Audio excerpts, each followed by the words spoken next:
देखो एक बात बताते हैं, बहुत खराब सच है, जिस लड़के को लगेगा उसको 100 में 100 मार्क्स लाना है, उसका कभी रिजल्ट नहीं होगा, स्पेशली कंपटीशन में। ये स्ट्रेटजी बोर्ड में काम करती है।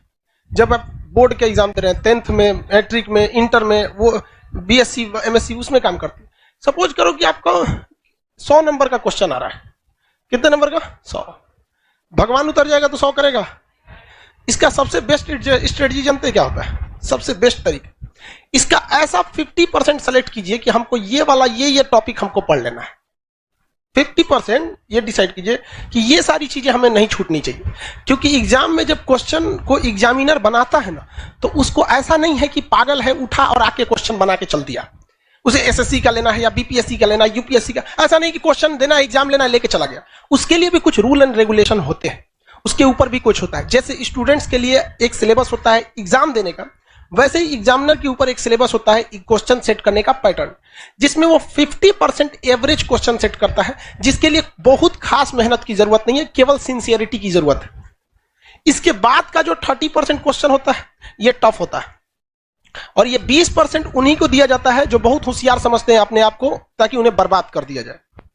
ये 20% क्वेश्चन किसी कीमत पे आपसे नहीं हो सकता है। देखो बाबू, ये 20% कब हो सकता है? बोर्ड के एग्जाम में।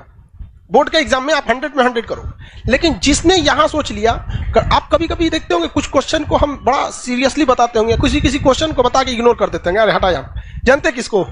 ये 20% वाले। रीजन क्या है कि आपको हर एक सब्जेक्ट देखना है। हम ये 20% भी बढ़ा सकते हैं, लेकिन फिर दिक्कत क्या होगा, फिर आपसे रीजनिंग गया कम से, आपसे इंग्लिश गया कम से, मैथ गया कम से, सब चीज चौपट होने लगे। तो आपको क्या बनना है? जर्नलिस्ट बनना है, स्पेशलिस्ट नहीं बनना है। हमारे लिए क्या चाहता है? हम तो पूरा लिखवा देंगे, पूरा ले सोच रहे एको राजवंश तो कुछ नहीं छोड़ेंगे। लेकिन फिर भी हम क्या करते हैं, कोशिश यही करते हैं कि कम से कम ये वाला तो ससुरा किसी कीमत पे ना छूटे, ये वाला नहीं छूटे। रिजल्ट यही दिलाता है। जिनका कमांड इस पर हो गया, उनका रिजल्ट हो जाएगा। इसको कभी नहीं देखना है। इवन मैथ में देखिएगा क्या होता है। लाइब्रेरी में कभी कभी चले जाते हैं हम भी। एक बार रात में देखे लड़का सीजीएल की तैयारी कर रहा था, कैट का मैथ बना रहा है। मतलब क्या कर लोगे यार? 20% वाले में जाओगे, इसमें जाओगे ना, 100 में 100 लाओगे यहाँ पे, बाकी इंग्लिश चौपट होगा। फिर टीयर 1 में रीजनिंग और जीएस चौपट हो जाएगा, रीजनिंग चौपट हो जाएगा। यूपीएससी में एक लड़की थी श्वेता सिंह करके, ऐसे वो पीटी एग्जाम के कट ऑफ से केवल 1 नंबर ज्यादा पाई थी। अब उसका टीना डाबी भी थी, कई लड़कियां थे सर, टीना डाबी भी थी, तो कट ऑफ से केवल कितना नंबर पाई थी? 1 नंबर, और टॉप में चल गए।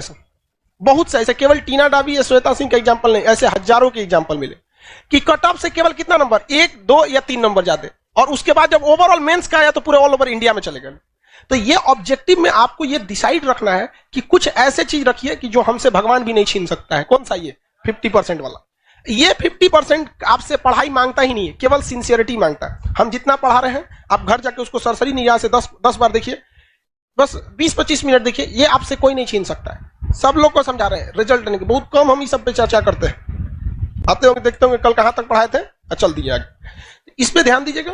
उसके बाद मेहनत इससे करना है। इस वाले कुछ ऐसा क्वेश्चन आता है ना कि कभी कभी देख के सोचना हमारा दिमाग जल जाता है, अजीब टाइप का क्वेश्चन पूछ देता है यहाँ पर। तो कौन सा है? 20%। उसमें कभी मत पढ़िएगा। किसमें पढ़ना है आपको? ये दोनों। ये तो सब लोग को आता है मार्क्स। कोनो एग्जाम में बैठिएगा, आपको ऐसा थोड़े 0 पाके आइएगा, लगभग तो इतना ही आएगा। इस सब में ध्यान से लेके पढ़ना है। तो जितना आपका मटेरियल है या जो हम पढ़ाते हैं, तो हम भी इसी को ध्यान में रख के पढ़ाते हैं। जब आप यहां तक पढ़ाई कर रहे होते हैं तो यहां बहुत मजा आता है। जब इसमें घुसते हैं तो थोड़ा दिमाग लगाना पड़ता है, और जब इसमें घुसते हैं तो बोरिंग लगने लगता है। तो ससुरा ये हमारा फेलो करा रहा है, पढ़ाई को बोरिंग भी बना रहा है। तो हमको भी गम ने मारा, तुमको भी गम ने मारा, इस गम को मार डालो।